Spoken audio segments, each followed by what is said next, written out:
Hello students, welcome to la excellence IAS academy. ఈరోజు మనం March 29 నాటి ఈనాడు న్యూస్ పేపర్లోని ఇంపార్టెంట్ కరెంట్ అఫైర్స్ గురించి డిస్కస్ చేద్దామండి. బిఫోర్ దట్ మనము ప్రీవియస్ క్లాస్లోని క్వశ్చన్ ఆఫ్ ద డే గురించి చూద్దాము. యాక్చువల్గా మనకి టెక్నికల్ ప్రాబ్లం వలన ఈ క్వశ్చన్ అనేది నిన్నటి వీడియోలో డిస్ప్లే అవ్వలేదు. ఇక్కడ ఈ క్వశ్చన్ ఒకసారి చూడండి. సిబిఐ గురించి కింది వాటిలో సరికానిది ఏది? మనము లాస్ట్ క్లాస్లో CBI central bureau of investigation గురించి డిస్కస్ చేయడం జరిగింది. ఆ కంటెక్స్ట్లో ఇక్కడ 4 స్టేట్మెంట్స్ని ఇవ్వడం జరిగిందండి. స్టేట్మెంట్ ఏ చూడండి, ఇది హోం మంత్రిత్వ శాఖ కింద పనిచేస్తుంది. యాక్చువల్గా ఇది రాంగ్ ఆన్సర్ అండి. మనకి ఆన్సర్ ఏ కరెక్ట్ అవుతుంది ఇక్కడ. ఎందుకు అంటే ఇది మినిస్ట్రీ ఆఫ్ పర్సనల్ కింద పనిచేస్తుంది, హోం మంత్రిత్వ శాఖ కింద కాదు. కాబట్టి ఏ అనేది correct answer and wrong statement. మిగిలిన 3 స్టేట్మెంట్స్ కరెక్టే. ఇక్కడ స్టేట్మెంట్ బి చూడండి, ఇది స్వయం ప్రతిపత్తి కలిగిన సంస్థ కాదు, it is not an autonomous body. యాక్చువల్గా ఇది కూడా కొంత కంటెన్షియస్ స్టేట్మెంట్ అండి. అంటే కొన్ని సందర్భాలలో ఇది అటానమస్ బాడీ అని, కొన్ని సందర్భాలలో యూనియన్ గవర్నమెంట్స్ ఇన్ఫ్లుయెన్స్ ఉంటుంది అని, అలానే Delhi special police establishment act 1946 కింద పనిచేస్తుంది. కాబట్టి ఈ విధంగా ఇది కొంత కంటెన్షియస్ కలిగి ఉన్నా కూడా అటానమస్ బాడీ కాదు అనే మనం ఇక్కడ అబ్జర్వ్ చేయాలి. ఎందుకంటే ఆప్షన్ ఏ అనేది క్లియర్లీ రాంగ్ కాబట్టి ఆప్షన్ బిని కొంత కంటెన్షియస్గా ఉన్నా కూడా మనము దీనిని కరెక్ట్ అనే కన్సిడర్ చేయాలి. ఆప్షన్ సి, ఇది అవినీతి, నేరపూరిత కుట్ర మొదలైన వాటితో సహా విస్తృత శ్రేణి నేరాలను దర్యాప్తు చేయగలదు. ఎస్, సిబిఐ అనేది వేరియస్ రేంజ్ ఆఫ్ క్రైమ్స్ని ఇన్వెస్టిగేట్ చేస్తుందండి. కాబట్టి సి అనేది కరెక్ట్, నో కంటెన్షియస్ ఇది.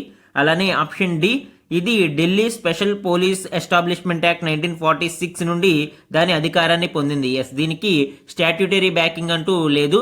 దీని యొక్క పవర్స్ మనకి Delhi special police establishment act 1946 నుంచి పొందడం జరిగింది. కాబట్టి డి కూడా కరెక్టే ఇక్కడ. సో ఆన్సర్ ఏమవుతుందండి? A is the correct answer. ఇది యాక్చువల్గా ప్రీవియస్ ఇయర్ క్వశ్చన్ అండి. దీనిని నేను ఫ్రేమ్ చేయలేదు, డైరెక్ట్గా పిక్ చేసుకుని ఇక్కడ ఇవ్వడం జరిగింది. ఈరోజు ఈనాడు న్యూస్ పేపర్లోని important topics to be covered మనం ఇక్కడ చూస్తే, ఫస్ట్ వన్, పచ్చదనాన్ని కాపాడుకుందాం. ఈ ఆర్టికల్ ముఖ్యంగా ఇటీవల డీఫారెస్టేషన్ మరియు చెట్లని విచ్చలవిడిగా నరికివేయడం గురించి, దానికి సంబంధించిన గణాంకాలు అండ్ పర్యావసనాల గురించి డిస్కస్ చేస్తుందండి. ఇది మనకి ఎన్విరాన్మెంట్ కంటెక్స్ట్లో ఇంపార్టెంట్. అండ్ సెకండ్ వన్, మయన్మార్లో ఎందుకింత తీవ్ర భూకంపం.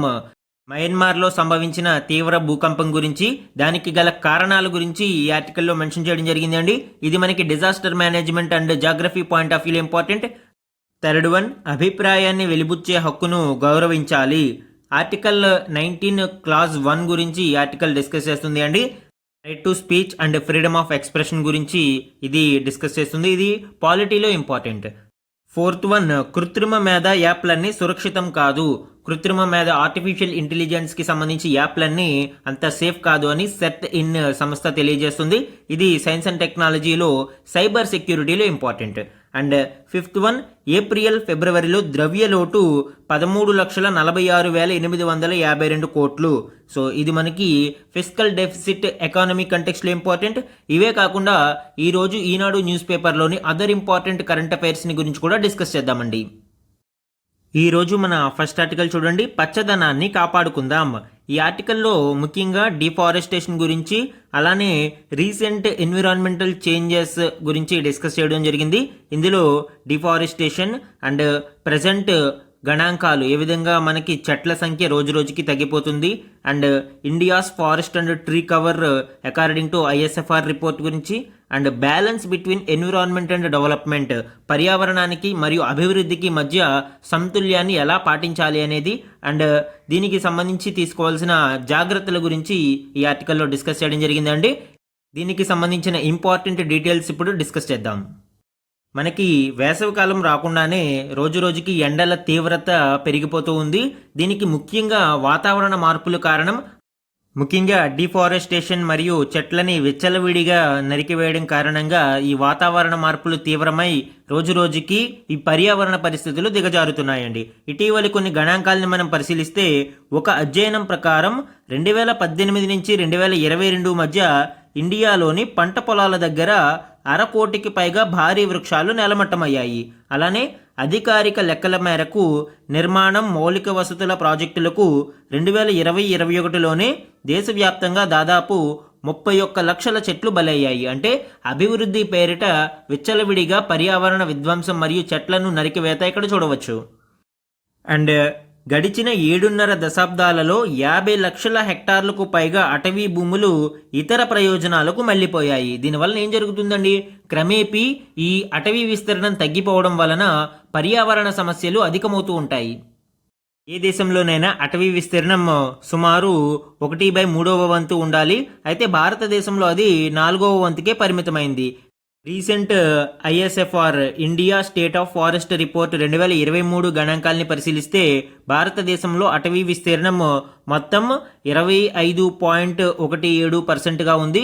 ఇందులో ట్రీ కవర్ మరియు ఫారెస్ట్ కవర్ కలిపితే ఇది ట్రీ కవర్ వచ్చి 3.41%గా ఉంది.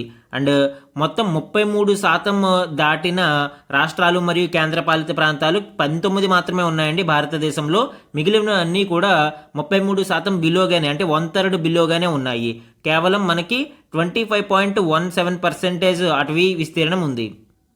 ఈ గణాంకాలని చూస్తే గతంతో పోలిస్తే దేశంలో పచ్చదనం పెరిగినట్లు అధికారిక నివేదికలు చెబుతున్నా కానీ అరణ్యాలకు బయట హరిత ఛాయి ఎక్కువగా నమోదు కావడం వనగణనలోని లోపాలకు అద్దం పడుతుంది. అంటే దట్టమైన అటవుల సాంద్రత అనేది పరిగణలోకి తీసుకున్నప్పుడు ఇక్కడ మనకి పూర్తి స్థాయిలో ఇది గణాంకాలలోకి రావడం లేదు.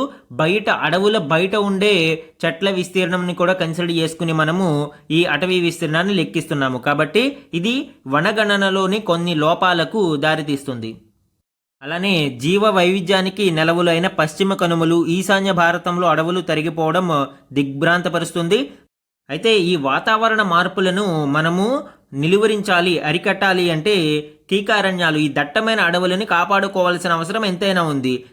అలానే గనుల తవ్వకం, రోడ్ల నిర్మాణం వంటి అభివృద్ధి పనులకు అడవులను బదలాయించే సమయంలో వీలైనంత వరకు ప్రత్యామ్నాయాలను అన్వేషించాలి. వేరే దారి లేదనుకున్నప్పుడు తగ్గిపోయే పచ్చదనానికి బదులుగా ఇతర భూములలో విరివిగా మొక్కలు నాటి సంరక్షించాలి. దీనికి మనము కాంఫా యాక్ట్ని కూడా తీసుకురావడం జరిగింది అండి. ముఖ్యంగా బ్యాలెన్స్ బిట్వీన్ ఎన్విరాన్మెంట్ అండ్ డెవలప్మెంట్ని మనము ఈ సమతుల్యాన్ని పాటించినప్పుడు మాత్రమే వాతావరణ మార్పులను నిరోధించడానికి అవకాశం ఏర్పడుతుంది. దీనికి సంబంధించిన ప్రత్యామ్నాయ అడవుల పెంపకం నిధులను ఎప్పటికప్పుడు విడుదల చేయాలి. అంటే ఈ కాంపన్సేటరీ అఫారెస్టేషన్ ఫండ్ని ఎప్పటికప్పుడు మనము ఈ నిధులను సమర్థవంతంగా వినియోగించుకోవాల్సిన అవసరం ఉంది అండి. రీసెంట్గా మనము దీనికి సంబంధించి కొన్ని అడ్వర్స్ న్యూస్లు కూడా చూడడం జరిగింది. ఈ కాంఫా నిధులను వేరే ఇతర కార్యక్రమాలకు మళ్లించినట్లు కొన్ని వార్తలైతే వచ్చాయి. అయితే ఈ కాంఫా నిధులను సమర్థవంతంగా ప్రత్యామ్నాయ అడవుల పెంపకానికి మాత్రమే వినియోగించాల్సిన అవసరం ఉంది. అలానే సుప్రీంకోర్టు సూచించినట్లు అభివృద్ధి, పర్యావరణ పరిరక్షణ పట్ల ప్రభుత్వాలు సమతుల్యం పాటించాలి. జీవన భద్రతకు చెట్ల ఆవశ్యకతపై ప్రజల్లోనూ అవగాహన పెంచాలి. పబ్లిక్లో కూడా మార్పు తీసుకువచ్చి చెట్ల యొక్క ఆవశ్యకతను తెలియజేసినప్పుడు మరియు పచ్చదనాన్ని కాపాడుకున్నప్పుడు మాత్రమే మనము వాతావరణ మార్పుల్ని తట్టుకుని ఈ భూగోళాన్ని సంరక్షించడానికి అవకాశం ఉంటుందండి. మన నెక్స్ట్ ఆర్టికల్ చూడండి. మయన్మార్లో ఎందుకింత తీవ్ర భూకంపం? విపత్తి కుంపటి సగాయింగ్ ఫాల్ట్, భూగర్భంలో విస్తరించిన ప్రమాదకర ఫలకాలు, 1200 కిలోమీటర్ల పరిధిలో భూకంపాల ముప్పు. సో మనము మయన్మార్ భూకంప తీవ్రత గురించి మరియు దానికి గల కారణాల గురించి ఇక్కడ డిస్కస్ చేద్దామండి. దక్షిణాసియా దేశమైన మయన్మార్లో ఇంత తీవ్రంగా భూమి కంపించడానికి కారణాలు ఏమిటన్నది ఆసక్తికరంగా మారింది. భూకంప కేంద్రం మధ్య మయన్మార్లోని అత్యంత క్రియాశీలంగా ఉండే సగాయింగ్ ఫాల్ట్కు సమీపంలో ఉంది. అయితే ఈ సగాయింగ్ ఫాల్ట్ అంటే ఏంటి, ఇది ఏ కారణం చేత ఏర్పడింది అనేది ఇక్కడ చూద్దామండి. సాధారణంగా భూమి పైపొరలలో అనేక ఫలకాలు ఉంటాయి. ప్లేట్ టెక్టోనిక్ థియరీ ప్రకారం మనకి అనేక మేజర్ అండ్ మైనర్ ప్లేట్స్ అనేవి ఉంటాయండి. ఈ ప్లేట్స్ వివిధ రకాల బౌండరీస్, ప్లేట్ బౌండరీస్ కారణంగా మనకి భూస్వరూపాలు అనేవి ఏర్పడతాయి. దాని గురించి చూద్దాము. ఈ ఫలకాల యొక్క సరిహద్దులని ఫాల్ట్స్ అంటారండి. ముఖ్యంగా డైవర్జెంట్ బౌండరీస్లో మనము ఈ ఫాల్ట్స్ని చూడవచ్చు. ఈ ఫలకాల మందం కిలోమీటర్ల మేర విస్తరించి ఉంటుంది. ఇవి నిరంతరం ఒకదానితో ఒకటి ఢీకొంటాయి. అటువంటి ఇండియన్ టెక్టానిక్ ప్లేట్ మరియు బర్మా మైక్రో ప్లేట్ల మధ్య ఈ సగాయింగ్ ఫాల్ట్ ఉంటుంది. మయన్మార్లో ఇది దాదాపు 1200 కిలోమీటర్ల విస్తరించి ఉంది. ఇక్కడ చూడండి, ఈ సగాయింగ్ ఫ్లాట్ అనేది మనం చూడవచ్చు. Indian tectonic plate, Sunda plate మరియు బర్మా మైక్రో ప్లేట్ల మధ్య ఈ సగాయింగ్ ఫాల్ట్ అనేది ఉంది. ఈ సగాయింగ్ ఫాల్ట్ దగ్గర ప్లేట్స్ యొక్క కదలిక కారణంగా భూకంపాలు ఏర్పడుతూ ఉంటాయండి. సగాయింగ్ ఫాల్ట్ కారణంగా మయన్మార్లో గతంలో కూడా అనేక భూకంపాలు సంభవించాయి. రెడ్ జోన్లో ఉన్న ఈ ప్రాంతంలో గత 100 ఏళ్లలో 6 కంటే ఎక్కువ తీవ్రత కలిగిన భూకంపాలు 14 వచ్చినట్లు అంచనా. ప్రస్తుతం కూడా 7.7 తీవ్రతతో ఈ భూకంపం సంభవించడం మనం చూడవచ్చు అండి. ప్లేట్ టెక్టోనిక్ థియరీ ఆధారంగా మనము ఈ ప్లేట్ బౌండరీస్ని డైవర్జెంట్, కన్వర్జెంట్ అండ్ ట్రాన్స్ఫార్మ్గా విభజించవచ్చు. ఈ డైవర్జెంట్ ప్లేట్ బౌండరీ అంటే ఏంటంటే 2 ఫలకాలు ఒకదానికొకటి దూరంగా జరగడాన్ని మనము డైవర్జెంట్ ప్లేట్ బౌండరీస్ అంటాము. ముఖ్యంగా ఇక్కడ ట్రెంచెస్ కానీ అలానే ఫాల్ట్స్ కానీ ఏర్పడడానికి అవకాశం ఉంటుంది. అలానే కన్వర్జెంట్ ప్లేట్ బౌండరీస్ ముఖ్యంగా పర్వతాలు ఏర్పడడానికి అలానే ఐలాండ్స్ ఏర్పడడానికి ఇవి ఎక్కువగా దోహదపడతాయి. ఇది మళ్ళీ మారుతుందండి. ల్యాండ్ ప్లేట్ ఒకలా ఉంటుంది, ల్యాండ్ అండ్ ఓషన్ ప్లేట్ ఒకలా ఉంటుంది. సో ఇలాగా అనేక రకాల రూపాంతరాలు మనము ఈ ప్లేట్ టెక్టోనిక్ థియరీ ద్వారా చూడవచ్చు. మన నెక్స్ట్ ఆర్టికల్ చూడండి. అభిప్రాయాన్ని వెలిబుచ్చే హక్కును గౌరవించాలి, కాంగ్రెస్ ఎంపీపై ఎఫ్ఐఆర్ను కొట్టివేస్తూ సుప్రీంకోర్టు కీలక వ్యాఖ్యలు. Freedom of speech and expression కంటెక్స్లో మనకి ఈ ఆర్టికల్ ఇంపార్టెంట్ అండి. భావ ప్రకటన స్వేచ్ఛ రాజ్యాంగం కల్పించిన హక్కు అని, దాన్ని రక్షించాల్సిన బాధ్యత న్యాయమూర్తులపై ఉందని సుప్రీంకోర్టు పేర్కొంది. ఓ వ్యక్తి లేదా సమూహం వ్యక్తపరిచే అభిప్రాయం చాలా మందికి నచ్చకపోయినా దాన్ని గౌరవించాలని స్పష్టం చేసింది. భారత రాజ్యాంగం ప్రకారం మన ప్రజాస్వామ్యంలో కొంతమంది ఆలోచనలు కొన్నిసార్లు నచ్చకపోయినా వాళ్ళ భావ ప్రకటన అనేది వాళ్ళకి రాజ్యాంగం కల్పించిన ప్రాథమిక హక్కు కాబట్టి దానిని గౌరవించాల్సిన అవసరం ఉంది అని ఇక్కడ సుప్రీంకోర్టు పేర్కొంది అండి. అధికరణం 19(1) ఆర్టికల్ 19(1) కింద ప్రాథమిక హక్కులను కాపాడడం మన విధి. ఓ పోలీసు లేదా అధికారి ఈ హక్కులను కాపాడడంలో విఫలమైతే న్యాయస్థానాలు జోక్యం చేసుకోవాలి. ఈ విషయంలో రాజ్యాంగ కోర్టులు అంటే హైకోర్టు మరియు సుప్రీంకోర్టు ముందు ఉండాలి అని సుప్రీంకోర్టు ధర్మాసనం తెలిపింది. అలానే ఒక వ్యక్తి లేదా సమూహాలు తమ భావాలను స్వేచ్ఛగా వ్యక్తీకరించగలిగే హక్కు ఉండడం ఆరోగ్యకరమైన సమాజానికి ప్రతీక. భావ ప్రకటన స్వేచ్ఛ లేనప్పుడు రాజ్యాంగంలోని అధికరణం 21 కింద గౌరవప్రదమైన జీవితాన్ని గడపడం అసాధ్యమని కూడా మనకి ఇక్కడ పేర్కొనడం చూడవచ్చు. అంటే right to life under article 21 అనేది మియర్ ఎగ్జిస్టింగ్ కాదండి, గౌరవప్రదంగా జీవించడం అని కూడా ఇక్కడ మనకి చూడవచ్చు. అయితే ప్రాథమిక హక్కులు కంప్లీట్ అబ్జల్యూటా అంటే కాదు, ఇక్కడ కొన్ని రీజనబుల్ రెస్ట్రిక్షన్స్ కూడా మనం చూడవచ్చు. అయితే ఆర్టికల్ 19 కింద ఉన్న రీజనబుల్ రెస్ట్రిక్షన్స్ ఏంటి అనేది ఇక్కడ చూద్దాము. ముఖ్యంగా ఆర్టికల్ 19 క్లాజ్ 1 యొక్క రీజనబుల్ రెస్ట్రిక్షన్స్ని పరిశీలిస్తే sovereignty and integrity of state అంటే మన దేశం యొక్క సార్వభౌమత్వం మరియు సమగ్రతని కాపాడాలి. సెక్యూరిటీ ఆఫ్ ద స్టేట్ జాతి భద్రతను, friendly relations with foreign states విదేశాలతో స్నేహపూర్వక సంబంధాలు, public order, decency and morality అంటే నైతికత, కంటెంప్ట్ ఆఫ్ కోర్ట్ అంటే కోర్టు ధిక్కరణ, defamation, incitement to an offence. So ఇవన్నీ కూడా మనకి reasonable restrictions under article 19 clause 1 కింద చూడవచ్చు. ఇవే కాకుండా అదర్ క్లాజెస్లో కూడా మనకి వివిధ రకాల రెస్ట్రిక్షన్స్ అనేవి ఇక్కడ చూడవచ్చండి. మన నెక్స్ట్ ఆర్టికల్ చూడండి. కృత్రిమ మేధా యాప్లన్నీ సురక్షితం కాదు, భారత్ కంప్యూటర్ అత్యవసర స్పందన బృందం అంటే సెట్ ఇన్ సంస్థ దీనికి సంబంధించి ఇక్కడ డీటెయిల్స్ ఇవ్వడం జరిగిందండి. కృత్రిమ మేధా యాప్లన్నీ సురక్షితం కావు అని, వాటికి సైన్ అప్ అయ్యే వినియోగదారులు తమ వ్యక్తిగత మరియు వృత్తిపరమైన సమాచారం తెలియజేయకుండా మారు అకౌంట్తో నమోదు కావడం మేలు అని భారత కంప్యూటర్ అత్యవసర స్పందన బృందం సెట్ ఇన్ అంటే కంప్యూటర్ ఎమర్జెన్సీ రెస్పాన్స్ టీమ్ ఇక్కడ పేర్కొనడం చూడవచ్చు. ఈ సెట్ ఇన్ అనేది దేశంలో ఇంటర్నెట్ భద్రతను పెంపొందించి సైబర్ దాడుల నుంచి రక్షణ కల్పించేందుకు ఏర్పాడైన జాతీయ సాంకేతికత సంస్థ. ఈ కృత్రిమ మేధ డిజైన్లో మరియు శిక్షణలో వినియోగదారులతో సంభాషించే యంత్రాంగంలో కొన్ని బలహీనతలు ఉన్నాయని సంస్థ గుర్తించింది. డేటా కలుషితం కావడం, ప్రమాదకర సైబర్ దాడులు, కీలక సమాచారాన్ని తస్కరించే మోడల్ ఇన్వర్షన్, కంప్యూటర్లకు తప్పుడు ఆదేశాలు అందించి వాటి పనితీరును మార్చేసే ప్రాంప్ట్ ఇంజెక్షన్ వంటి ప్రమాదాలు దీనివల్ల తలెత్తుతాయి అని సెట్టిన్ తెలిపింది. అలానే ఈ సెట్టిన్ గురించి మనము చూసినప్పుడు it is a statutory organisation under the ministry of electronics and information technology and operational since 2004. CERT-IN has been established under Section 70B of the Information Technology Act 2000. ఇది ఒక చట్టబద్ధ సంస్థ అండి. దీనిని ఇన్ఫర్మేషన్ టెక్నాలజీ యాక్ట్ 2000 ఆధారంగా ఏర్పాటు చేయడం జరిగింది.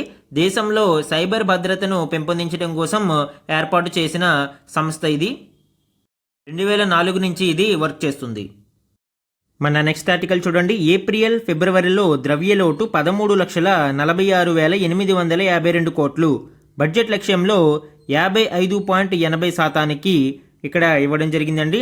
ఇది కంట్రోలర్ జనరల్ ఆఫ్ అకౌంట్స్ విడుదల చేసిన గణాంకాలని ఈ ఆర్టికల్లో మెన్షన్ చేయడం జరిగింది. దీనికి సంబంధించిన ఇంపార్టెంట్ డీటెయిల్స్ చూద్దాం. ప్రస్తుత ఆర్థిక సంవత్సరం 2024-25లో ఏప్రిల్ నుంచి ఫిబ్రవరి వరకు కేంద్ర ప్రభుత్వ ద్రవ్యలోటు అంటే ఫిస్కల్ డెఫిసిట్ 13,46,852 కోట్లుగా నమోదైంది. బడ్జెట్లో 2024-25కు నిర్దేశించుకున్న ద్రవ్యలోటు లక్ష్యమైన 15.69 లక్షల కోట్లలో ఈ విలువ 85.80% ఉంది. 2023-24 ఇదే పీరియడ్లో అంటే ప్రీవియస్ ఫిస్కల్ ఇయర్లో ఈ కాలానికి 86.5% ద్రవ్యలోటు నమోదైంది. ఈ ద్రవ్యలోటుని ఏ విధంగా పరిగణిస్తారు? ఇక్కడ చూడండి, ఫిస్కల్ డెఫిసిట్ అంటే total expenditure minus total receipts, మొత్తం ఆదాయము మరియు మొత్తం వ్యయాల మధ్య వ్యత్యాసాన్ని ఎక్స్క్లూడింగ్ బారోయింగ్ ఫిస్కల్ డెఫిసిట్ అంటే ద్రవ్యలోటుగా పరిగణిస్తారు. మనకి ప్రస్తుత ఆర్థిక సంవత్సరంలో జీడిపిలో 4.8% మరియు నెక్స్ట్ ఫిస్కల్ ఇయర్లో అంటే 2025-26లో 4.4% ద్రవ్యలోటును అదుపు చేయాలి అని ప్రభుత్వం లక్ష్యంగా పెట్టుకుంది. ఇక్కడ చూడండి, డిఫరెంట్ టైప్స్ ఆఫ్ డెఫిసిట్స్ ఇక్కడ చూడవచ్చు. బడ్జెట్ లోటు అంటే total expenditure minus total receipts of the budget చెప్పవచ్చు. అలానే రెవెన్యూ డెఫిసిట్ అంటే only revenue part, revenue expenditure minus revenue receipts అంటాము. అండ్ ఫిస్కల్ డెఫిసిట్ గురించి డిస్కస్ చేసాము. ప్రైమరీ డెఫిసిట్ అంటే ఫిస్కల్ డెఫిసిట్లోంచి మనము వడ్డీ చెల్లింపుల్ని ఇంట్రెస్ట్ పేమెంట్స్ని తీసేవేయగా దానిని మనము ప్రైమరీ డెఫిసిట్ అంటారు. అలానే మానిటైజ్డ్ డెఫిసిట్స్ అంటే డెఫిసిట్ ఫైనాన్సింగ్ అంటారండి. బారోయింగ్ ఫ్రమ్ ఆర్బీఐ అలానే government's draw down balance from ఆర్బీఐని కలిపి మనము మానిటైజ్డ్ డెఫిసిట్ అంటాము. డెఫిసిట్ ఫైనాన్సింగ్ కోసం దీనిని ఉపయోగిస్తారు. అండ్ ఇతర గణాంకాలని మనం పరిశీలిస్తే పన్ను ఆదాయాలు మరియు వ్యయాలు గురించి ఇవ్వడం జరిగింది. అలానే ప్రభుత్వ వడ్డీ చెల్లింపుల గురించి, ప్రధాన సబ్సిడీల చెల్లింపుల గురించి ఇక్కడ ఇవ్వడం జరిగింది. అండ్ ముఖ్యంగా ప్రస్తుత ఆర్థిక సంవత్సరంలో ఫిబ్రవరి వరకు రాష్ట్రాలకు పన్నుల వాటా పంపిణీ కింద 11.80 లక్షల కోట్లను కేంద్రం బదిలీ చేసింది. అంతకుముందు ఆర్థిక సంవత్సరంతో పోలిస్తే ఇది 1.47 లక్షల కోట్లు ఎక్కువగా ఉంది. మన నెక్స్ట్ వన్ చూడండి. ఏఐలో మహిళల ముందడుగు. ఆర్టిఫిషియల్ ఇంటెలిజెన్స్ కృత్రిమ మేధ వినియోగం అన్ని రంగాలలో క్రమంగా విస్తరిస్తుంది. తత్ఫలితంగా విప్లవాత్మక మార్పులు చోటు చేసుకుంటున్నాయి. ఏఐలో నైపుణ్యాలు ఉన్న వారికి రాబోయే రోజులలో పెద్ద సంఖ్యలో కొత్త అవకాశాలు అందిస్తాయని నిపుణులు చెబుతున్నారు. కొన్నేళ్లుగా అన్ని రంగాలలో సత్తా చాటుతున్న స్త్రీలు ఏఐలో కూడా తమ ప్రతిభను నిరూపించుకుంటున్నారు. ముఖ్యంగా ఆయా రంగాలలో ఏఐ ఇంజనీరింగ్ ప్రతిభ పరంగా మహిళలు ముందంజ వేస్తున్నారు. ఈ విషయంలో 3/4కు పైగా వాటా వారిదే. విభిన్న విభాగాలలో ఏఐ ఇంజనీరింగ్లో స్త్రీల భాగస్వామ్యం ఎంతవరకు ఉన్నదనేది ఇక్కడ గ్లోబల్ జెండర్ గ్యాప్ రిపోర్ట్ 2024 ఆధారంగా గణాంకాలను ఇవ్వడం జరిగిందండి. ఈ ఏఐ ఇంజనీరింగ్లో స్త్రీల భాగస్వామ్యం ఏ విధంగా ఉన్నది అనేది చూస్తే విద్యా విభాగంలో 41%, ఆర్థిక సేవలలో 40%, ప్రొఫెషనల్ సర్వీసులలో 36%, తయారీ రంగంలో 31%, అలానే టెక్నాలజీ, ఇన్ఫర్మేషన్, మీడియా మొదలగు రంగాలలో 31% ఈ ఆర్టిఫిషియల్ ఇంజనీరింగ్లో మహిళలు భాగస్వామ్యం కలిగి ఉన్నారు. దీనిని గ్లోబల్ జెండర్ గ్యాప్ రిపోర్ట్ 2024 గణాంకాల ఆధారంగా ఇక్కడ ఇవ్వడం జరిగిందండి. ఈ గ్లోబల్ జెండర్ గ్యాప్ రిపోర్ట్కి సంబంధించిన డీటెయిల్స్ కూడా చూద్దాము. It is an annual index designed to measure gender equality. లింగ సమానత్వాన్ని అంచనా వేయడం కోసం ప్రతి ఏటా ఈ ఇండెక్స్ని ప్రిపేర్ చేస్తారండి. It bench marks gender based gaps in 4 areas: economic participation and opportunity, educational attainment, health and survival and political empowerment. ఈ 4 విభాగాలలో జెండర్ గ్యాప్ ఏ విధంగా ఉంది అనేది దాని ఆధారంగా ఈ జెండర్ గ్యాప్ రిపోర్ట్ని ప్రిపేర్ చేస్తారు. దీనిని వరల్డ్ ఎకనామిక్ ఫోరం రిలీజ్ చేస్తుంది. 2024లో భారతదేశం యొక్క గ్లోబల్ జెండర్ గ్యాప్ రిపోర్ట్ ర్యాంక్ని చూస్తే మనము 129వ ర్యాంకులో ఉందండి, అవుట్ ఆఫ్ 146 కంట్రీస్. అంటే భారతదేశంలో ఈ జెండర్ గ్యాప్ అనేది ఎక్కువ ఉన్నట్టు ఈ రిపోర్ట్ ఆధారంగా మనకి తెలుస్తుంది. నెక్స్ట్ వన్ చూడండి, ఎస్సీ విద్యార్థులకు కొత్త వసతి గృహాలు పీఎం అజయ్ కింద 25 మంజూరు, ఒక్కొక్కటి 3 కోట్ల నుంచి 6 కోట్లతో నిర్మాణం, డిఎంఎఫ్ నిధులతో మరో 3 అందుబాటులోకి, ముఖ్యమంత్రి చంద్రబాబు చేతుల మీదుగా శంకుస్థాపన. సో పీఎం అజయ్ పథకం కింద ఆంధ్రప్రదేశ్ రాష్ట్రంలో ఎస్సీ విద్యార్థులకు కొత్త వసతి గృహాలు నిర్మిస్తున్నారు. దానికి సంబంధించిన డీటెయిల్స్ ఇక్కడ ఇవ్వడం జరిగిందండి. ఈ పీఎం అజయ్ స్కీమ్కి సంబంధించి డీటెయిల్స్ ఇక్కడ చూస్తే, ఇది సెంట్రల్లీ స్పాన్సర్డ్ స్కీమ్, అంటే కేంద్ర ప్రాయోజిత పథకం. దీంట్లో కేంద్రం మరియు రాష్ట్ర ప్రభుత్వాలు వాటా కలిగి ఉంటాయి. దీని యొక్క కీ ఆబ్జెక్టివ్స్ మనం చూస్తే, reduce poverty of the scheduled castes communities, increase literacy and encourage enrolment of ఎస్సీస్ ఇన్ స్కూల్స్ ఎక్సెట్రా. ఈ పీఎం అజయ్ పథకం అంటే ప్రధానమంత్రి అనుసూచిత జాతి అభ్యుదయ యోజన పథకం అనేది ముఖ్యంగా ఎస్సీ కమ్యూనిటీస్ కోసం ఏర్పాటు చేయబడిందండి. వరకు ఉన్న 3 స్కీమ్స్ని ఈ స్కీమ్లో ఈ పీఎం అజయ్లో మెర్జ్ చేశారు. Special central assistance to scheduled caste sub plan, ప్రధానమంత్రి ఆదర్శ్ గ్రామ్ యోజన, బాబు జగజీవన్ రామ్ ఛాత్రవాస్ యోజన, ఈ 3 పథకాలను ఈ పీఎం అజయ్లో మర్జ్ చేసి ఈ ఎస్సీ విద్యార్థులు ఎస్సీ కమ్యూనిటీలను ఎంపవర్ చేయడం కోసం ఈ పథకాన్ని రూపొందించడం జరిగింది. ఈ స్కీమ్ యొక్క కాంపోనెంట్స్ చూస్తే, development of SC dominated villages into Adarsh Gram, అలానే grants in aid for district or state level projects for socio economic betterment of scheduled castes, construction of hostels in HEIs which are top ranked as per the NIRF, higher educational ఇన్స్టిట్యూషన్స్లో hostels నిర్మాణం కొరకు, అలానే financial support for monitoring and evaluation. So ఇలాగా ఈ స్కీమ్లో 4 ముఖ్య కాంపోనెంట్స్ని చూడవచ్చు. మన నెక్స్ట్ ఆర్టికల్ చూడండి, PMJAY పథకంలో 39,78,169 మంది లబ్ధిదారులు. తెలంగాణ రాష్ట్రానికి సంబంధించిన గణాంకాలని ఇక్కడ ఇవ్వడం జరిగింది అండి. ఆయుష్మాన్ భారత్ ప్రధానమంత్రి జన ఆరోగ్య యోజన కింద తెలంగాణలో 39,78,169 మంది అర్హులైన లబ్ధిదారులు ఉన్నట్లు కేంద్ర వైద్య ఆరోగ్య శాఖ సహాయ మంత్రి ప్రతాప్ రావ్ జాదవ్ తెలిపారు. ఈ పథకం కింద తెలంగాణలో 2021-22లో 695.8 కోట్లు, 2022-23లో 1,146 కోట్లు, 2023-24లో 1,360 కోట్లు, మొత్తం కలిపి 3,201 కోట్లు ఖర్చు చేసినట్లు వెల్లడించారు. అలానే 2012-13 నుంచి 2018-19 మధ్య తెలంగాణ రైతుల నెలవారీ ఆదాయంలో 49% వృద్ధి అనేది ఇక్కడ చూడవచ్చు అండి. దీనికి సంబంధించిన గణాంకాలను కేంద్ర వ్యవసాయ శాఖ సహాయ మంత్రి తెలిపారు. అండ్ సమ్ ఇంపార్టెంట్ వన్ లైనర్స్ని ఇక్కడ చూడండి. రామ్సార్ కన్వెన్షన్ ఆన్ వెట్లాండ్స్ గుర్తింపు పొందిన వెట్లాండ్ సిటీల ప్రపంచ జాబితాలో భారత్ నుండి ఏ 2 నగరాలు చోటు పొందాయి? రీసెంట్గా దీనికి సంబంధించిన డీటెయిల్డ్ డిస్కషన్ మనము చెప్పుకున్నాము. రామ్సార్ చిత్తడి నేలల సమావేశం గుర్తింపు పొందిన మొదటి భారతీయ నగరాలుగా ఇండోర్ మరియు ఉదయ్పూర్ రికార్డు సృష్టించాయి. అండ్ నెక్స్ట్ వన్, స్వతంత్ర భారతదేశంలో యూనిఫామ్ సివిల్ కోడ్ అమలు చేసిన తొలి రాష్ట్రంగా ఏది వార్తల్లో నిలిచింది? యూనిఫామ్ సివిల్ కోడ్ని మొట్టమొదటి రాష్ట్రంగా ఉత్తరాఖండ్ అమలు చేయడం మనం చూడవచ్చు. 2025 జనవరి 27 నుంచి ఉత్తరాఖండ్లో యూసీసీ అమలులోకి వచ్చింది. ఈ యూనిఫామ్ సివిల్ కోడ్ అంటే ఏంటి అండి? మొత్తం ఈ సివిల్ మ్యాటర్స్ ఏవైతే ఉన్నాయో, లైక్ మ్యారేజ్ కావచ్చు, డివోర్స్ కావచ్చు, అడాప్షన్ కావచ్చు, సో ఇలాంటి విషయాలలో ఉమ్మడి పౌర స్మృతిని ఇక్కడ అందించడం ఈ యూసీసీ యొక్క ముఖ్య ఉద్దేశం. అలానే 2030 నాటికి దేశంలో ఎన్ని భౌగోళిక సూచిక ట్యాగులను సాధించాలి అని కేంద్ర ప్రభుత్వం లక్ష్యంగా పెట్టుకుంది. సో ఈ జాగ్రఫికల్ ఇండికేషన్ ట్యాగ్స్ అనేవి మనకి సుమారు 605 ట్యాగ్లు ప్రస్తుతం ఉన్నట్లు సమాచారం. 2030 నాటికి ఇది 10,000 ట్యాగ్లను మనము సాధించాలి అని కేంద్రం లక్ష్యంగా పెట్టుకుంది. అండ్ నెక్స్ట్ ఇంపార్టెంట్ వన్, కేంద్రం ఇటీవల ఎంత మొత్తం కేటాయింపులతో నేషనల్ క్రిటికల్ మినరల్ మిషన్కు ఆమోదం తెలిపింది? ఈ నేషనల్ క్రిటికల్ మినరల్ మిషన్ అనేది ఇంపార్టెంట్ అండి. లాస్ట్ క్లాసెస్లో వీటి గురించి డిస్కస్ చేశాము. దీని ముఖ్య లక్ష్యం ఏంటి అండి?